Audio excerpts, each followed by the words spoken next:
Hello everyone, and welcome to Learn Stuff with Onen.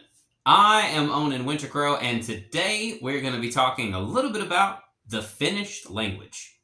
The Finnish language is a really cool but unique language. It is unlike most of the other Germanic languages in its grammar concepts, and that is what today's video is going to be about. We're not actually going to be speaking a whole lot of Finnish today, but what this video is going to do is kind of give you a brief concept of how the language works so that you have a better idea of what it involves and some things that you will see throughout your language learning process. Like I said, it is a little bit different of a language, and today is more of a concept video. So we're going to be going over kind of how the language works, and so that you can have a little bit better idea when you start to learn what to look for. So to start off, Finnish is what is called an agglutinative language. What does that mean exactly? Well, just like in the food area, when you talk about gluten, what does it do? Well, it sticks things together. And that is what Finnish does. It is an agglutinative language, which means that it will take one solid word and add a bunch of suffixes and or prefixes to it to make that word essentially into something else. One Finnish word can equal an entire sentence in English or half of that sentence in English. An example would be the word talo, which means house. Well, a suffix sa means in, and the suffix ni means my. So talo, house, talossa. In the house, talossani, talossani. In my house. And you see how it just keeps adding things to that word to create a concept of what in English would be an entire sentence. And that is what an agglutinative language does. There are other agglutinative languages that are out there, but Finnish is one of them. So that is something that you will have to kind of get used to. When you read or you look at a word, you kind of have to break down a semi-ish long word into its parts. It's like, okay, house, in, my, also. Okay, I in my house also. Gotcha.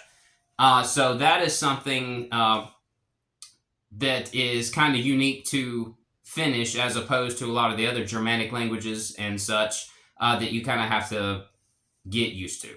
Finnish is in the Uralic language family. Also, other members in this family are Estonian and Hungarian. Hungarian is related to it, but it's a little bit farther down the line.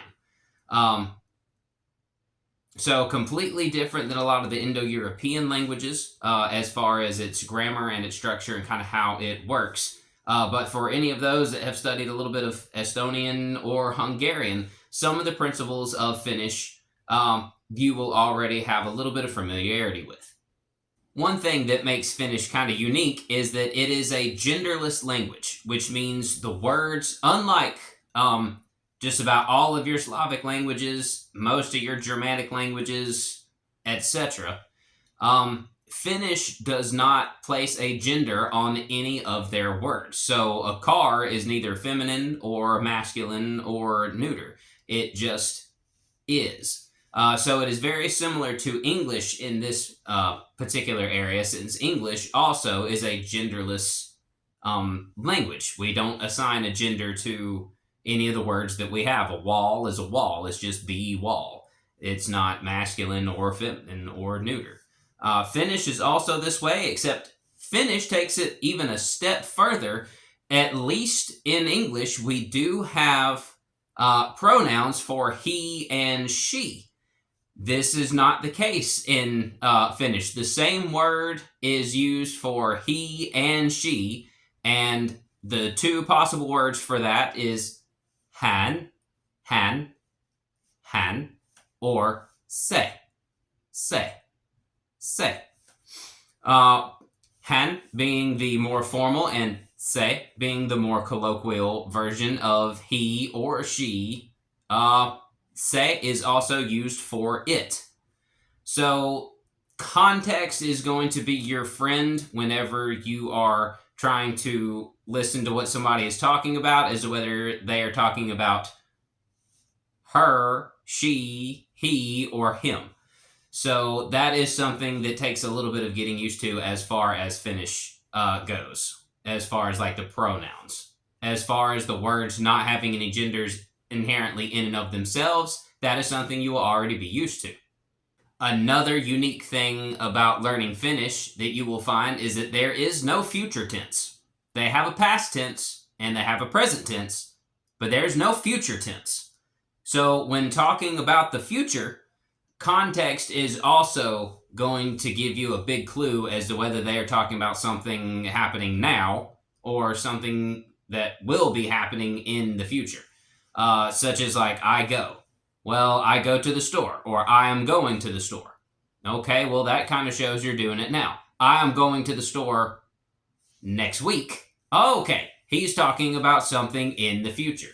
So words such as today, tomorrow, next week, next year, in an hour or two will really help you as far as you're speaking, to let somebody know that you're planning on doing something in the future and you're not planning on doing it like right here, right now, since there is no future tense in Finnish. Now, we also have a concept of doing this in English as well. We say, hey, yeah, I'm going to the store later on, or I'm going to speak with her next week. So we kind of do this same thing. Or it's an option. I can say I will go to the store later on, or you could just say I am going, which is the present tense setup. I am going to the store later on, or tomorrow. That lets you know that this will take place in the future. Well, this is really the only way you can do it in Finnish. So it's a good thing that we already have a concept of that being English speakers, but it is something that you have to get a little bit used to. Another concept that Finnish has that is completely not even anything as an English speaker that you would know about is something called vowel harmony.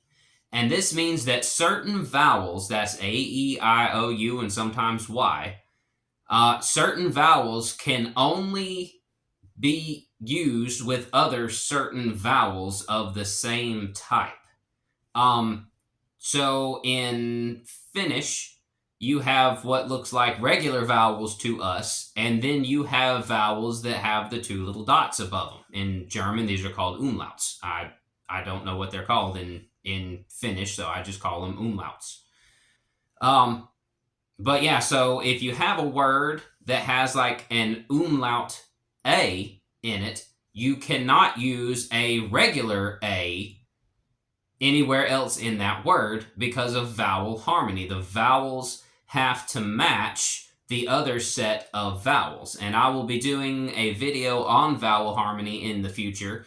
But as of right now, just know that this is a concept and it is something that is completely foreign to us as English speakers because we don't have this principle.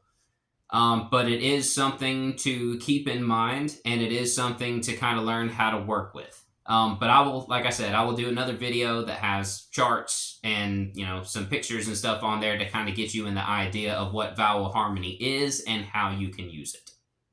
Another thing that takes a little bit of getting used to in Finnish is vowel and consonant length. So some vowels and consonants are extended a little bit further than others. This is kind of where they get their short and long sounds from. Now, this is shown in writing by doubling the letter. And I will give you an example here, the word sina, sina, versus sina, sina. Do you see how the two I's is pronounced a little bit longer? And this is something that takes a lot of getting used to because the length of the vowel between sina and sina are enough for a Finnish person to know the difference. Now, you as an English speaker and listener, I know I have difficulty in hearing the difference, especially when you listen to a lot of Finnish music, because just music inherently, some things are held out longer and shorter, for verses and rhythm and stuff like that. So listening to music is not necessarily the best way to start to understand this process. Just listening to people speak like on a podcast is a lot more beneficial for that. But it is something that we don't necessarily have. We do have it like maybe this much, but not enough for it to really matter or for most people to even notice it. But it is something that is noticed in Finnish. Another example of like a longer consonant would be minulla. Minulla. See how that L is not minulla, it's minulla. How I extend that L sound just a little bit. And just about every vowel and a good majority of the consonants do this. When it's and sometimes kind of like in Norwegian actually, if you have like two like P's together, like a P and a P, there almost seems to be like a little pause in between those two P's, much like it would be in Norwegian. So P is not puh, it's puh. So like just for example, the word for cup in Finnish is Kuppi. So that is kuppi, kuppi, not kupi, kuppi, not kupi, kuppi. So if I were to say kuppi, that would be Kuppi. But if I said kuppi, Kuppi. It's really subtle with a lot of these, but it does make an impact as far as understanding what's being said and somebody else understanding what you're saying. So very subtle. So those are things that you really have to focus on when you start to learn Finnish. For most people that start to learn Finnish, the major hurdle is the fact that there is a whopping 15 cases for this particular language. That means that a word can change 15 different ways depending on what you're trying to say. But we're going to make that a little bit easier for you guys today, and I'm going to tell you that a good majority of those cases are actually what we know in English as prepositions. So instead of having to learn a separate word for, say, like on, at, or in, what Finnish does is they use a suffix and attach a short little grouping of letters to the end of your main word, and that is considered a case. So at least a good majority of the cases are actually there's more to them, but a good way to sum it up is that they are our versions of prepositions. So say like our earlier example, talo, which means house, talossa. Well, that's a case. It is, that is a case in Finnish. But the sa means in. So talo, talossa. That means in the house or in a house. And so yeah, if you just think about the cases as our versions of prepositions, which a good majority of them are, it kind of helps sum it up. So you're still learning an extra little word, but you're not learning like the word for on or in or at. You're learning the suffix that means that and then attaching it to the end of your main word. Now, I will say that some of the words, regardless of what their preposition means, some words are used in certain different cases for certain situations. Like if you're asking somebody for something, it would be in one case. But if you were giving something to someone, it might be in another case. And those cases don't necessarily match up with what their preposition means. So I would say that that is the hurdle that you would have to kind of come to an understanding with and learn which case is used for what situations and which case endings mean which prepositions in Finnish. Speaking of in a house or in the house, something also to note in Finnish is that they do not have a word for a, an, or the. They do not use any articles. This is very similar to most of the other Slavic languages out there. So if you've ever studied a Slavic language, you should be relatively have a good relative concept of this, that there is no a cat or the cat. It's just cat. And whatever you're saying, the context should mean, will let you know whether, you are talking about a specific cat or just any cat. So say like you're cooking and you're cooking with somebody and they're cooking, their food and stuff, and they're like, hey, I need apple. I need apple. Okay, well, by context, you just kind of know they need an apple. Just any apple, find an apple, they need one. Now, if there's an apple on the table and they're cooking and they say, hey, I need apple, and they kind of, gesture to that. Well, they're talking about a specific apple, that apple that's on the table. So context lets you know whether they're talking about a specific item or just any item. And that also brings up another point, how I kept talking about prepositions and I was doing this little motion for it. It's because Finnish doesn't have necessarily what's prepositions. We call them prepositions, but they have what is called postpositions.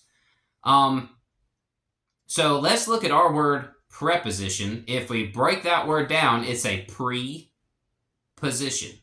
Preposition.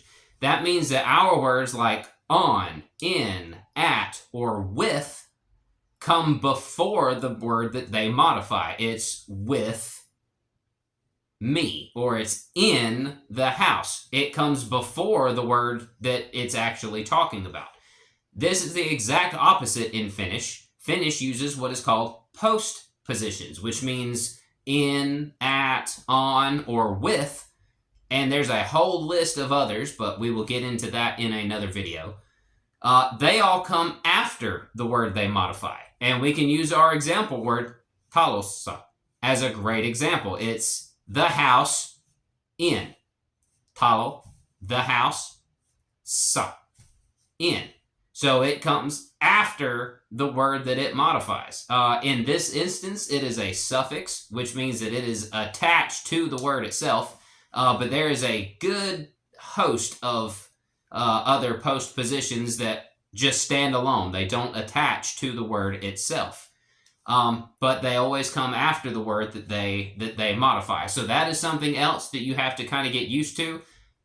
I don't think I have studied another language that actually used postposition. So it's kind of a new concept for me as well.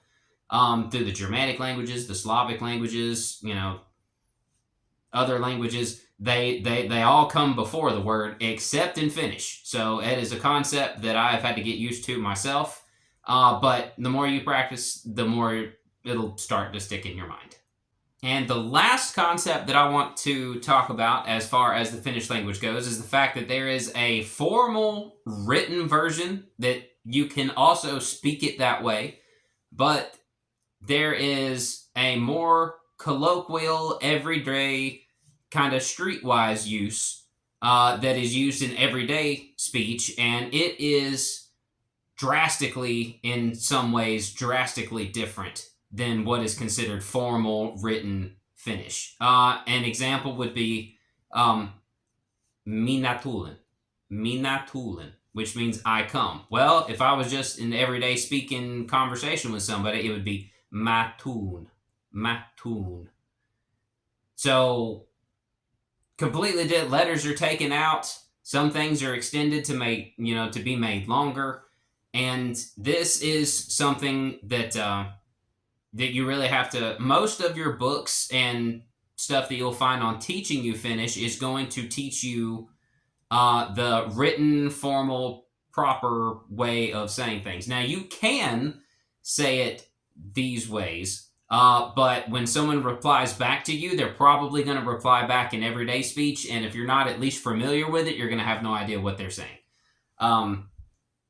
So that is something else to also keep in mind, is that there is a formal written version and there is a spoken, like colloquial version. So what I would recommend to you guys is to go online and look up spoken Finnish examples versus formal Finnish examples. And that will give you a great idea about the difference between the two. And be sure to check the description of this video. I'm going to have some links to some useful websites that have taught me, a pretty good amount as far as like concepts that I wasn't really familiar with, because information can be kind of hard to find sometimes. So I try to find the best information that I can for you guys so that you guys don't necessarily have to go through all the research that I went through. You can just enjoy the learning process. So be sure to check the description of this video for some of those websites. And yeah, that pretty much sums up our introductory tutorial about the Finnish language and kind of things that you can, concepts that you can use to kind of start wrapping your mind around before you start learning.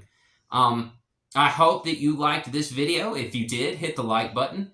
If you have any questions, statements, or accolades, be sure to put them in the comment section. If you haven't already, please subscribe to my channel. And if you know anybody that might be interested, share this video with them. Click on there, get the link for the video, send it out to some folks that you think might enjoy it. I am Onen Wintercrow, and I will see you guys next lesson.